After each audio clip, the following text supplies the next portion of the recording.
Okay, hello mga kaparmer. Ang palaya natin mga kaparmer, check muna natin bago tayo mag-harvest. Ito, oversize. Nasa mga 7 grams ito. Maraming malalaki. Yan. Doon. Pang ilang harvest, pang-anim na harvest na to ngayon mga kaparmer. Ang palaya natin kasi bawat 2 araw o every 2 days nag-harvest tayo mga kaparmer.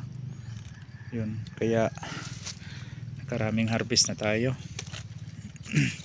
Ang palaya nga pala natin mga kaparmer is ito yung Trident Improve F1. So far maganda pa yung bunga. Ito may naninilaw. Yan, nadahon na yan kasi namamarako yung puno na yan.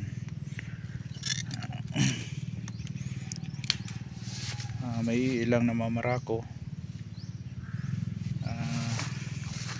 Nasa 170 na puno tunggod nito kasi yung itinanim natin tapos yung namamarako mga nasa 10. Ay, hindi pa pala ito natanggal yung tubig. Nagbaha. Yun doon, maraming gulang doon. May nanilaw. Ito, inano ng fruit fly. Minsan may makakalusot talaga na ganito mga kaparmer kasi hindi tayo gaanong gumagamit dito ng pang fruit fly o mga synthetic chemicals. Mas pinipili natin na more on organic tayo hanggat maaari, pero hindi pwedeng puro, dapat balanse talaga yan siya. Yung mga ganito mga kaparmer, yung sandal sa yung mga puno, dapat yan natin yan para tutuwid yan sa paglaki. Gaya na ganito, dahan-dahan lang sa mga ganyan mga kaparmer kasi matatanggal yung bulaklak niya, kailangan pa ng pollination yan. Maraming bunga yan. Hindi tayo lugi sa ganitong variety. Yung noon, yung Galaxy Max, marami din yung magbunga pero maraming hindi lulusot. Kahapon, yun nga na-update din natin kahapon na nag-aabono tayo ng kombinasyon ng 1846 urea at saka putas. Dito naman yung talong natin diyan, yan doon, kunti lang to, maliit lang tong talungan natin mga kaparmer. Nasa 953 na puno lang yan. Unang harvest na rin yan ngayong araw na to. Anuhin muna natin yung tubig kasi nagbaha na doon sa palaya kahapon to.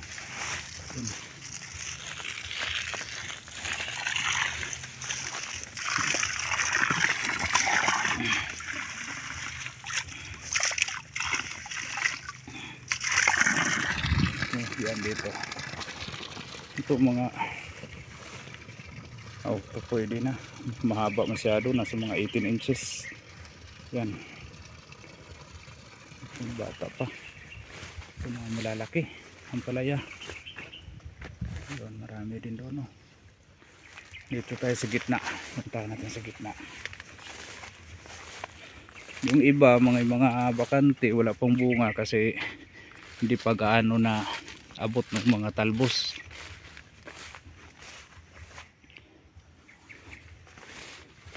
Kasi itong pagkatanim natin mga kaparmer, malayuan.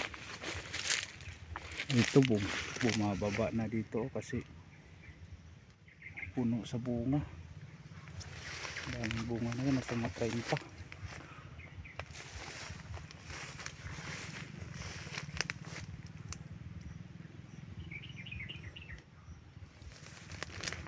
Sa pag-aampalaya mga kaparmer, kailangan talaga ng sipag at tiyaga sa kahit anumang mga pananim. Sipag at tiyaga.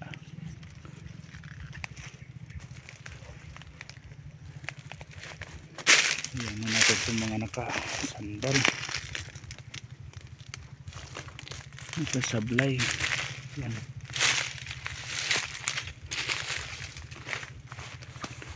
Ito namamarako din itong may dilaw. Pero hindi ko na lang tinanggal, nagbunga, may bunga din naman oh. Nakapagbunga ito yung ano niya, may bunga din naman.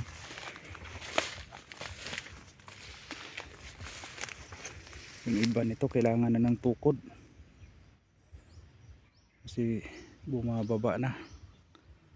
Pag hindi yan lagyan ng tukod eh mahihirapan tayong susuong, lalo na pag nag-spray. Tapos hindi ko gaanong pinataas yung height nitong bubungan mga kaparmer para iwas tayo sa madali yung ma-dehydrate pag tag-init. Hindi gaanong matayog yung bubong natin. Yung mga ganito nakas siksik sa ilalim, dapat maano talaga yan. Babalik ko kasi. Tapos yung mga ganyan ganito tinatanggal ko na yan eh. Okay, yun na muna update natin mga kaparmer sa ating ampalaya, pang-anim na harvest.